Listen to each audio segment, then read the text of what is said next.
안녕하세요. 저는 서울에서 작은 떡집 하나를 하고 있는 여자입니다. 올해 나이는 32이고요. 대학을 프랑스의 한 요리학교로 진학해서 유학을 했고, 졸업하고 한국에 돌아와서는 쭉 디저트 관련 일을 하다가 떡 장사를 시작했어요. 떡집 사장으로 불리운 지는 어느덧 4년 가까이가 되었고요. 제 직업이 남들 보기에 그렇게 잘나 보이는 직업이 아닐지는 모르겠지만, 저는 제 직업에 프라이드를 가지고 사는 사람이었습니다. 요리하는 게 너무 좋아서 대학도 그쪽으로 진학을 한 거였고, 돌아와서도 쭉 만들고 먹고 꾸미면서 저 좋아하는 걸 업으로 삼고 살 수 있어서 오히려 운이 좋은 인생이라 생각을 하며 살았어요. 게다가 저는 장사를 하면서 이윤을 얻는 것에 그리 큰 스트레스를 받지 않고 살아도 되었거든요. 제가 장사를 하고 있는 가게가 들어선 건물이 바로 저희 부모님 소유의 건물이었기 때문입니다. 보통 장사를 시작하면 임대료를 해결하느라 최소한의 벌이가 있어야 하고 또 없으면 그에 대한 스트레스를 많이 받고는 한다던데 저는 단 한 번도 장사를 시작하며 그런 스트레스를 받아본 적이 없었어요. 장사가 잘 되는 달에는 그저 내가 잘했구나 싶은 생각이 들었고 장사가 안 될 때에는 다음 달에 더 잘하면 된다는 생각으로 큰 걱정 따위는 하지 않으며 살았습니다. 부모님이 당연히 저한테서는 임대료를 받지 않으셨고 또 가게를 차리면서 드는 경제적인 비용에 있어서도 죄다 지불을 대신 해주셨는지라 인생 자체에 마이너스라고 할 것이 없었어요. 든든한 부모님을 믿고서 오히려 내 떡 만드는 실력이나 잘 키워보며 살아가려 노력을 했죠. 젊은 나이이기 때문에 그럼에도 불구하고 사업을 잘 키워 떡 브랜드를 꼭 제대로 만들어 보겠다는 욕심도 가져봤었고요.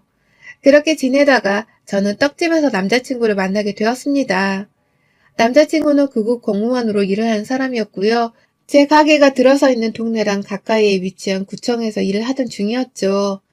출퇴근길에 지하철역을 오고 가면서 길가에 있던 제 가게를 알게 되었고 떡 만드는 클래스가 있다는 광고를 보고는 자기 엄마랑 같이 찾아왔더라고요. 손님으로 만났기 때문에 이성적인 호감을 바로 가진 건 아니었습니다.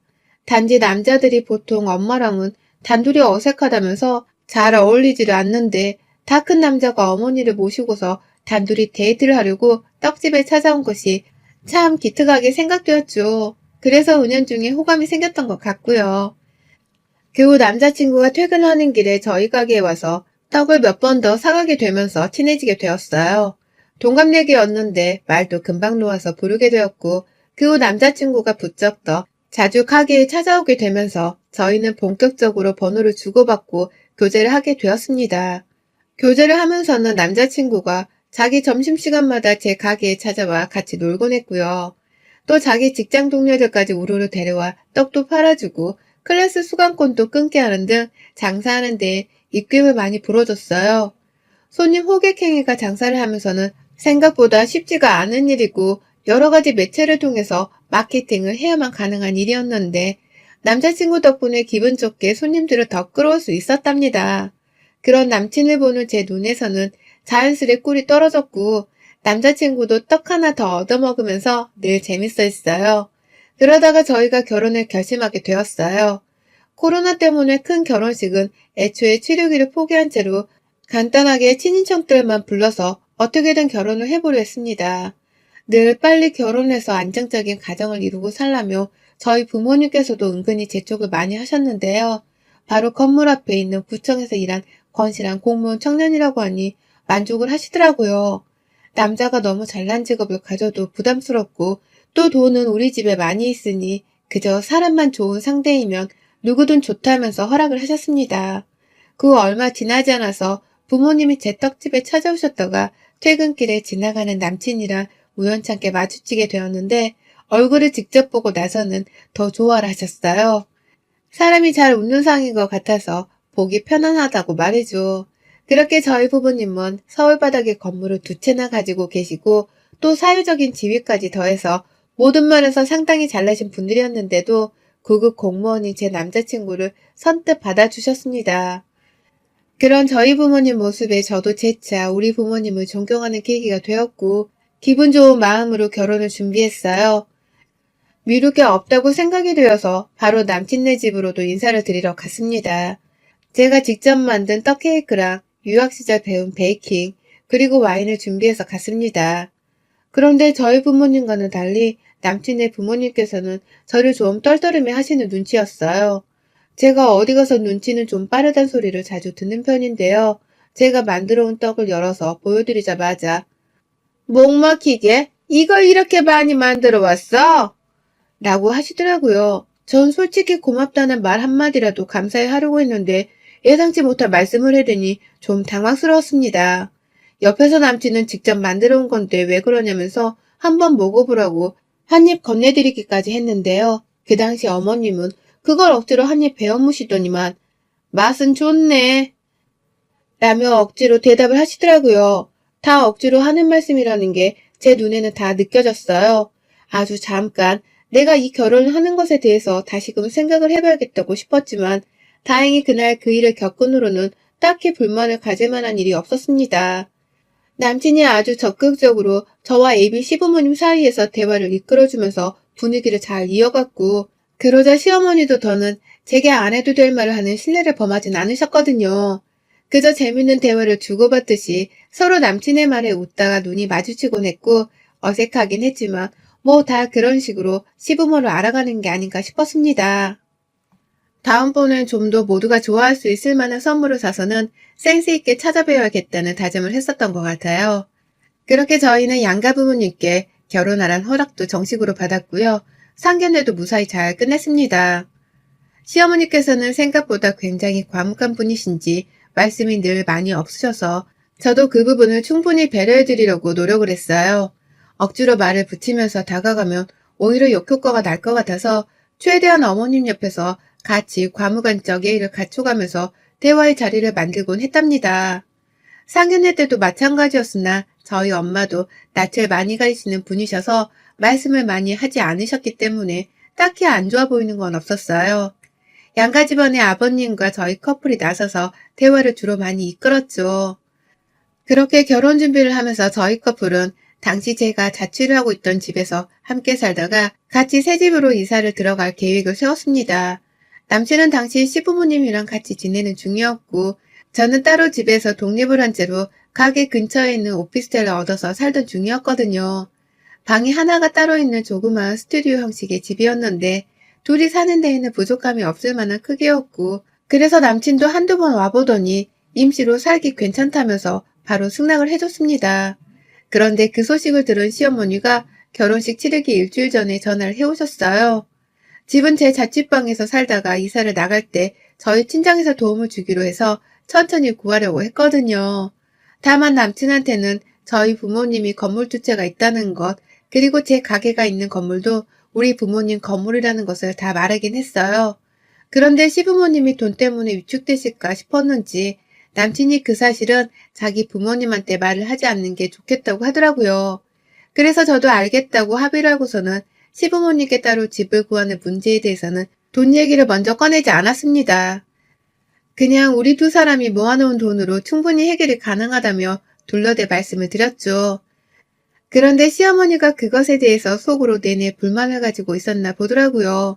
자식들이 알아서 집을 구하겠다고 했는데도 뭐가 그리 걸리는지 저한테 결혼 전에 한마디를 해야겠다며 전화를 하셨어요. 요즘 세상 물정을 잘 모른다면서 전세를 구할 거면 결혼 전에 빨리 구해야지 왜 자취방으로 먼저 들어가 살다가 나중에 전셋집을 구하려고 하냐면서 따지더라고요. 막 혼내는 건 아니었지만 말투가 딱 한 번 말을 하면 재빨리 알아들으라는 식이었습니다. 그렇게 말씀하시더니만 막판에는 그러더라고요.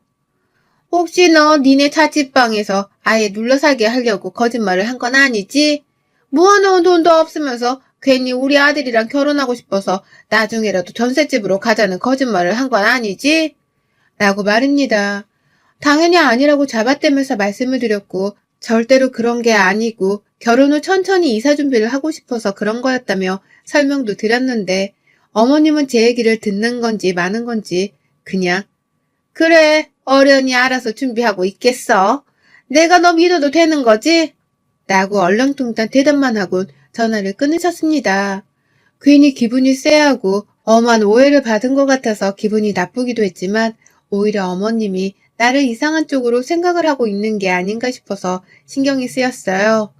결혼 전부터 시어머니 될 사람한테 이런 오해를 받는다는 건 결코 개운한 일이 아니었습니다. 그래서 결혼날까지도 참 시어머니 생각 때문에 개인적인 고민이 꽤 많았었네요.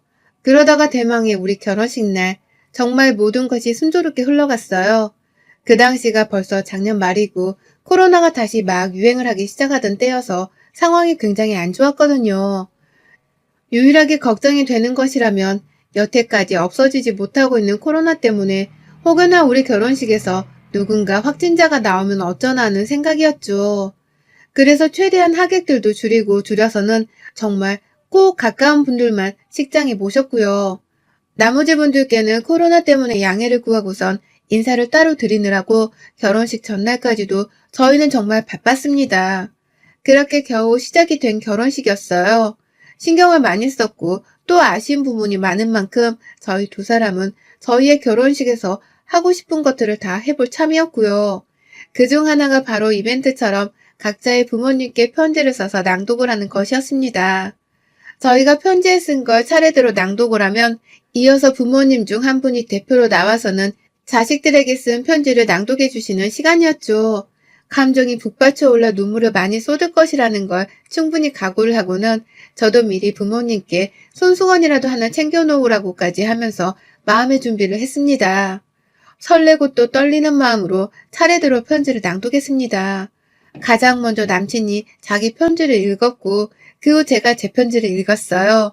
이미 그 자리에서부터 저는 눈물이 아주 콧물이랑 겹겹이 쌓여 나오는 바람에 제대로 편지를 빠르게 읽어내릴 수가 없었고요. 옆에서 남친도 우는 저를 달래며 같이 우느라고 예비 부부가 함께 정말 어수선해 했답니다. 온 하객들이 저희에게 집중을 한 채로 한마음 한뜻이 되어 편지 내용을 잘 들어주고 계셨어요. 그렇게 가슴 뭉클한 시간이 끝나고 나서 대망의 부모님의 순서가 찾아왔답니다. 부모님들 중에서 가장 먼저 편지를 낭독하는 순서는 저희 시어머니셨어요. 사람들이 제 편지 낭독에 다 같이 눈물을 흘리다가 겨우 사회자님의 웃음 섞인 멘트를 들으면서 마음을 진정시킨 직후였거든요. 그래서 아주 훈훈하고 따뜻한 마음으로 시어머니의 편지를 들어보고자 했죠. 그런데 시어머니의 편지 낭독이 시작되자마자 결혼식장의 분위기는 정반대로 변해버리고야 말았습니다. 여전히 부모님께 편지를 읽어드리며 쏟던 눈물이 제대로 멈추질 않았던 저였는데 시어머니의 편지를 듣고 나서는 그 눈물들이 싹 다 들어가서는 아주 촘촘하게 메말라버릴 정도였어요. 그 정도로 시어머니의 편지 내용은 정말 충격적이고도 믿기지가 않았습니다. 시어머니의 편지 내용은 정확히 다 기억이 나지는 않지만 대충 기억을 떠올려보면 이런 식이었어요. 우리 아들이 9급 공무원이라는 타이틀을 가지고 있음에도 떡집이나 하면서 생계를 이어가고 있는 너한테 장가를 보내려 하니 가슴이 아프다. 내 아들이 널 그만큼 좋아하기 때문에 조건이나 배경을 다 포기하고 장가를 가겠다고 한 거니까 배려를 해주려 한다. 그러니 며느리가 되어 들어온 이상 내 아들을 하늘보도 섬기고 지아비한테 최선을 다하며 살아라. 시부모한테는 부모의 도리만 지키되 남편한테도 부모 모시듯 깍듯이 대해라. 라는 식 말입니다. 듣다 시어머니의 그 말 한마디들이 너무 기가 막혀서 저의 눈물이 아주 쏙 들어가 버렸고요. 몇 없는 하객들이었지만 사람들이 보는 앞에서 나를 향한 남친보다도 조건이나 배경이 모자란다는 말을 저리 직접적으로 내뱉으며 돌려가게 한 시어머니의 말씀이 치가 떨렸어요. 나도 이런데 우리 부모님께서는 지금 심정이 오죽하실까 싶어서 괜히 부모님께 죄송스러워 얼굴도 제대로 쳐다보지를 못하겠더라고요. 남친도 편지를 듣다 사람들 앞에서 이런 식의 편지 낭독은 아닌 것 같다며 괜히 사회자인 자기 친구를 보면서 멋쩍어 했고요. 남친 쪽 하객들의 반응까지는 잘 모르겠는데 저희 쪽 하객들 사이에서는 못 들어주겠다 싶었는지 막 헛기침도 하고 헐 하는 소리도 들려왔어요. 하지만 그 와중에도 마이크를 잡은 시어머니의 편지 낭독은 끝나질 않았고요. 시어머니는 계속해서 저에게 남친은 하늘 우러러보듯이 섬기고 살라는 말씀만을 덕담이라며 해대셨습니다. 이 결혼식장에서 아직 완전히 가족이 되지도 않은 예비 며느리와 예비 사돈부부를 향한 아주 적나라한 망신주기를 시전하신 겁니다. 기분이 너무 나쁜데 이걸 어찌 해결해야 할지 알 수 없었어요. 얼떨결에 시어머니 낭독이 끝이 났고 바로 그 뒤를 이어서 저희 엄마가 편지 낭독을 할 차례가 왔습니다. 시어머니는 보란듯이 마이크를 저희 엄마한테 다가가 넘겨주시더라고요. 그런데 그 순간 저희 엄마는 저를 한번 쓱 보더니 뭔가 결의에 찬 듯이 입술을 꽉 깨무셨어요.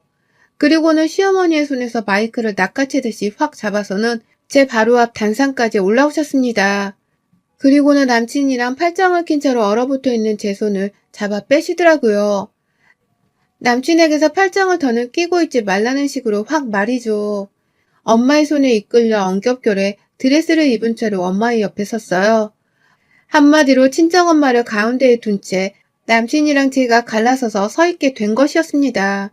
속으로 우리 엄마의 기분이 지금 굉장히 안 좋으신가 보다 싶어서 안절부절했어요. 이러다가 엄마가 마이크를 잡고서 시어머니한테 욕이라도 한 사발 날리며 결혼식장을 싸움판으로 만드시면 어쩌나 싶었던 겁니다. 엄마의 눈치를 계속 살살 보면서 옆에서 엄마 팔뚝을 잡은 채로 괜히 엄마 진정하자. 나 괜찮아. 라면서 위로를 해드리고 있었는데 엄마가 마이크를 잡은 채로 저한테 말씀을 하셨어요. 너 괜찮아? 난 안 괜찮아. 라고 말이죠. 엄마의 외침이 마이크를 통해서 온 식장 안에 전해진 바람에 하객들로부터 저희 커플까지도 순식간에 침묵으로 일동 엄마를 바라봤어요. 그러자 엄마는 조용해진 식장 분위기가 마음에 든다는 듯이 이제 제가 좀 얘기를 할게요. 예비 사돈께서 방금 하신 말을 아주 감명 깊게 들었습니다.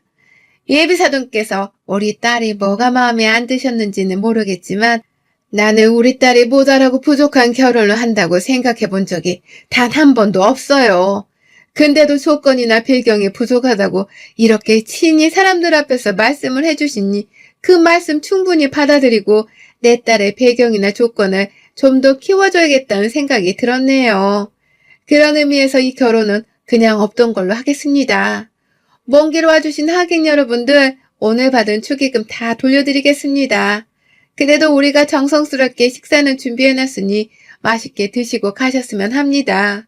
다시 한번 말씀드립니다. 이 결혼은 없던 걸로 하겠으니 이 결혼식은 지금부터 무효입니다.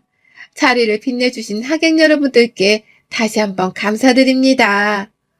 라며 순식간에 이 결혼을 무효로 하겠다는 말씀을 온 식장 안에서 마이크에 대고 공표를 하셨어요. 순식간에 결혼이 무효가 되었고 저랑 남친은 이대로 더 이상 결혼을 하지 못하는 남남이 다시 되어버렸어요. 남친은 순간 이게 어떻게 이럴 수가 있는 거냐면서 저희 엄마한테 사죄를 했다가 시어머니를 저희 엄마 앞에까지 데리고 와서는 아까 낭독한 편지에 대해서 사과를 하라며 닥달을 했어요. 시어머니는 그걸 또 내가 왜? 라고 하며 끝까지 사과를 안 하겠다 고집을 부리셨고 자존심이 상한 건지 무슨 결혼을 이렇게 부침개 뒤집듯이 했다가 안 했다고 할 수가 있는 겁니까? 누구 마음대로 결혼이 무효라는 거야? 누구 마음대로 축의금을 다 돌려준다고 하는 거예요. 라면서 막 잡아떼셨어요. 그 와중에 우리 친정아버지 엄마의 말에 당장 따르기라도 하겠다는 건지 축의금 모아둔 걸 바로 가져오셔서는 그가 저희 쪽 하객들한테 이미 나눠주고 계셨어요. 정신이 너무 없는 바람에 그냥 돈을 다 현금 다발로 꺼내들어서는 하객 이름을 부르며 얼마를 냈는지를 물어보고 현금을 건네셨습니다. 그러니 저희 하객들도 아무 군말을 하지 않고서는 나와서 축의금을 받아가셨고 일부 가족분들은 그걸 안 받겠다고 하면서까지 저희 부모님께 위로의 한 말씀을 건네셨어요. 그러니 저희 엄마도 시어머니며 남친을 무시한 채 아빠 옆에 가서는 바로 하객들을 재차 맞이하면서 사과의 말과 함께 축의금을 건넸고요. 식사는 꼭 하고 가라면서 이모들을 시켜서 빠릿빠릿하게 식사부터 준비를 하게 하라며 부지런히 움직이셨어요.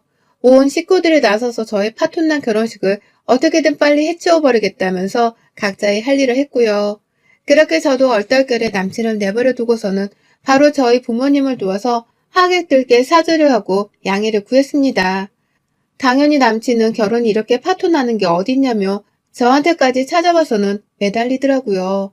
시어머니가 두 눈을 똑바로 뜨고서는 보고 있었음에도 불구하고 남친은 저랑 이대로 헤어지기가 싫다는 듯이 양복을 입은 채 무릎까지 꿇고서는 매달렸어요.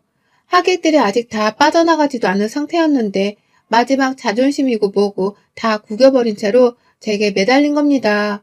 하지만 그쯤 되니 저도 남친이 다르게 보였어요.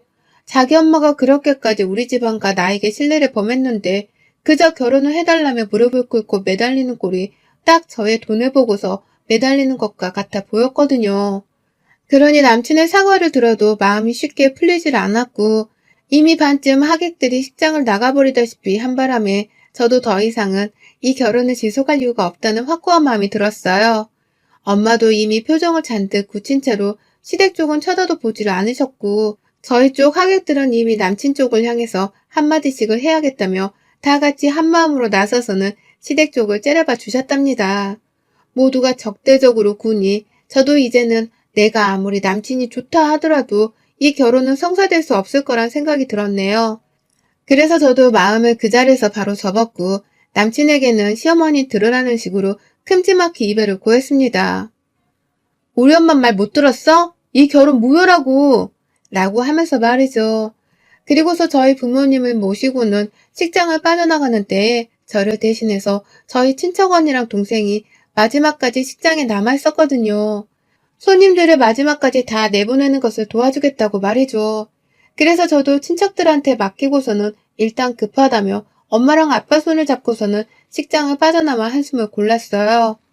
옷부터 빨리 갈아입고서 이 더러운 기분을 치워버리겠다며 난리를 피우는 그때에 친척 언니랑 동생이 막 깔깔거리면서 욕을 하고 오더라고요. 그러면서 한다는 말이 야, 니네 시어머니? 아니, 니네 전남친 엄마 지금 아주 너 찾고 난리다. 네 전남친이 너 건물주 딸이라고. 너 장사하는 가게 건물도 다 부모님 건물에서 공짜로 세내고 장사하는 거라며 말하니까 저 아줌마 지금 너한테 사과하려고 너 찾고 난리도 아니야. 건물주 딸인 걸 왜 이제 말했냐면서 네 전남친 등짝을 후려때리고 욕하고 자기 혼자 분해서는 네 이름을 외치면서 목 놓아 부르는데 진짜 못 봐주겠다. 뭐 저런 집구석이 다 있냐? 잘 헤어진 거야. 이모 잘했어요. 지금 저쪽 하객들도 우리랑 한마음 한뜻으로 저 아줌마 욕한다고 밖에서 난리도 아니에요. 라고 하더라고요. 제가 배경도 조건도 한참 모자르다고 개망신을 준 시어머니가 이제서야 제가 건물을 가지고 있는 부유한 집안의 딸인 건물주라는 것을 아신 겁니다. 그러니 이제서야 저를 다시 며느리 자리에 되돌려 놓겠다고 제 이름을 목 놓아 부르면 난리를 피우기 시작한 거죠. 그 얘기를 들으니 더더욱 이 결혼을 잘 파토낸 것 같다면서 전 안도의 한숨을 쉬었습니다. 저희 부모님께서도 저를 위로한답시고 밖에 남자는 많고 너한테 소개시켜줄 조건 좋은 남자도 한 트럭이니 걱정하지 말라면서 타일러 주셨어요. 당연히 저도 그걸 잘 알고 있었기 때문에 금방 괜찮아질 수 있었고 더 빠른 시간 내에 남친을 향한 일말의 미련도 수그러뜨릴 수 있었네요.